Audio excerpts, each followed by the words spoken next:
তোমার বাড়ি ডাইকা নিয়া ভাইয়ের হাতে মায়ের খাওয়াইয়া, তুমি তোমার বাড়ি ডাইকা নিয়া ভাইয়ের হাতে মায়ের খাওয়াইয়া দূরে দাঁড়ায়া রইলা, কিছুই কইলা না।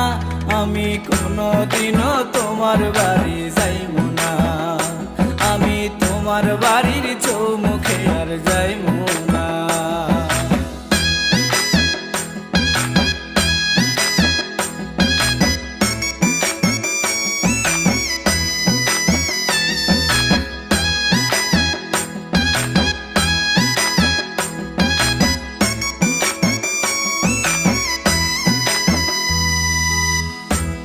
একা লিখতাম চিঠি, ছিলাম কত ভালা, চিঠির উত্তর দিয়া মনে বাড়াই দিছো জ্বালা।